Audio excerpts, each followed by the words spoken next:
Todos los presos políticos, los perseguidos, los torturados y los familiares de los desaparecidos estamos esperando que Menotti dijera algo, que tuviera un gesto solidario, pero no dijo nada. Fue doloroso y muy jodido de su parte. Él también estaba haciendo política con su silencio. Nosotros somos el pueblo, somos las víctimas y representamos lo único legítimo en este país, el fútbol. No jugamos para las tribunas llenas de militares, sino para la gente.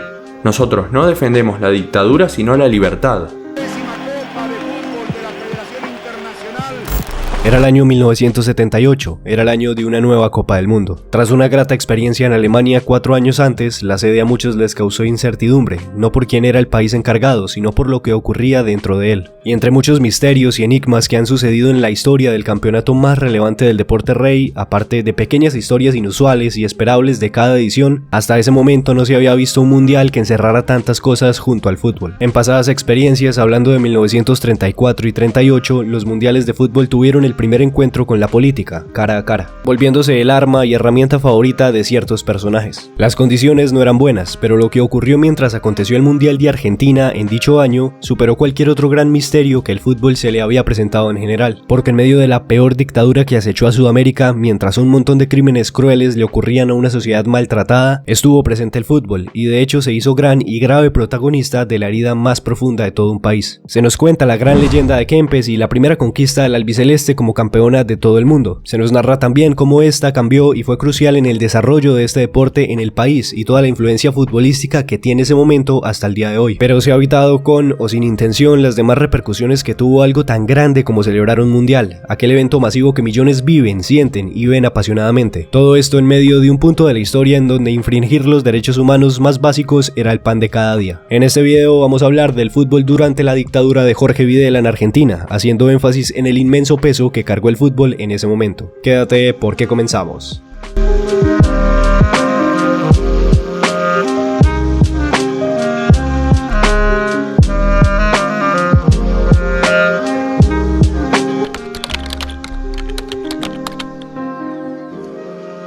Después de una gigante crisis, producto de la devastadora Segunda Guerra Mundial que incluso tuvo la magnitud de desaparecer 2 ediciones de la Copa del Mundo, en los años posteriores a eso y con una repercusión más adecuada, varios países retomaron la propuesta y siguieron celebrando un mundial cada 4 años como en un principio. Poco a poco la reconstrucción del mundial se fue produciendo y los formatos fueron evolucionando, así como los estilos de juego y por supuesto los participantes. Lo cierto era que el fútbol se había empezado a sentir menos vulnerable y cualquier pequeña amenaza sería ignorada por miedo a que los problemas políticos sociales volvieran a interferir. Ahí es donde choca la idea de que la siguiente sede mundialista es un país sudamericano que no precisamente se encuentra en buenos términos con su gobierno, de hecho todo lo contrario. Argentina era víctima de lo peor, de una sangrienta dictadura con la que muchos países no estaban de acuerdo, otros en cambio veían esto como una gran oportunidad.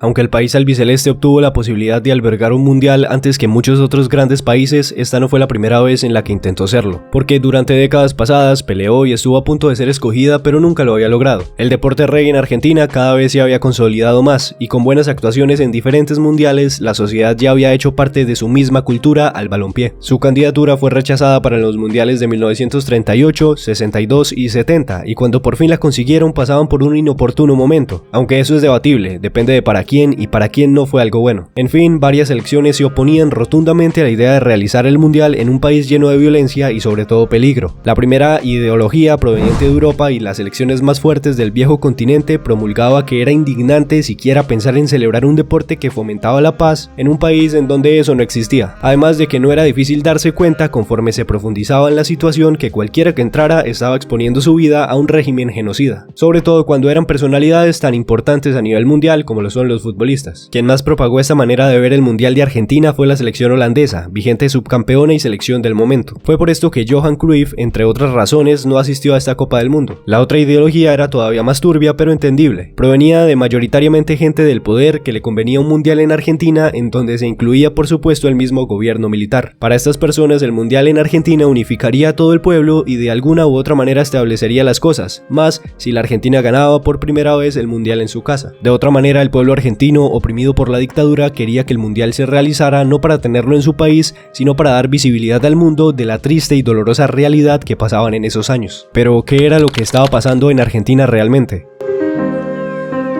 La historia, por supuesto, puede ser muchísimo más compleja y con más detalles, pero para poder entender todo con claridad hay que conocer la línea más sencilla de cómo se dieron las cosas y sobre todo el por qué. Este es un breve resumen.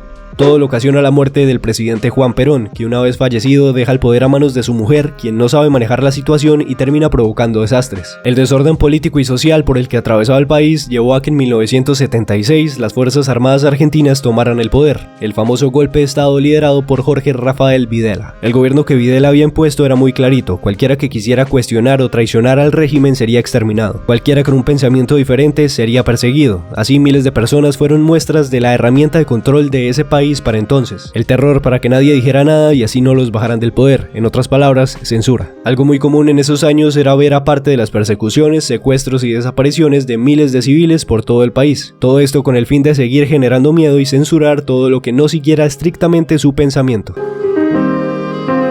Luego de 2 años de la sangrienta y lamentable dictadura, a Videla y sus hombres les llegó como anillo al dedo el mundial que la FIFA les estaba otorgando. El gobierno militar argentino de Videla usaría este mundial no solo como cortina de humo para distraer de los crímenes que diariamente cometía el gobierno, sino que también pensaba que si Argentina lograba el hito de conquistar por primera vez en su historia el mundial, esto reviviría el sentimiento nacionalista del pueblo.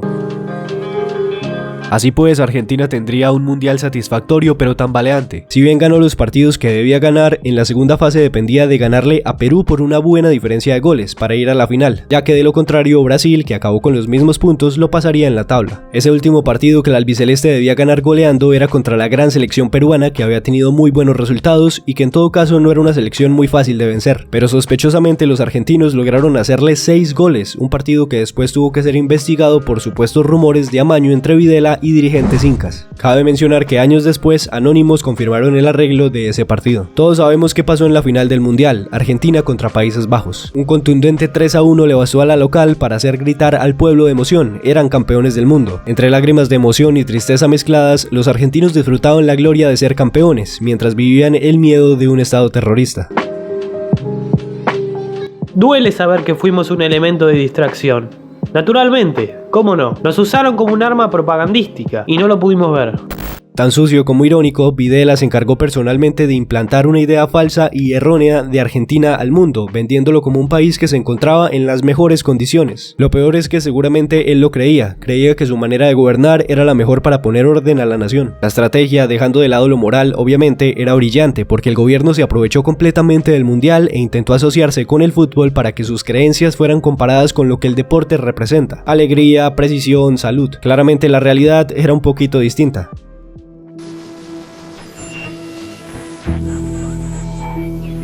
El pueblo argentino no reniega de su presente y vive con alegría, diría yo, con heroica alegría, la posibilidad de un futuro promisorio. Los periódicos y diarios durante ese mes no hablaron de los secuestros, homicidios y demás crímenes del Estado, porque no todos los días tienes el mundial en tu país, ¿verdad? Se le mire por donde se le mire, como usó Videla ese mundial fue estratégicamente admirable, pero humanamente despreciable.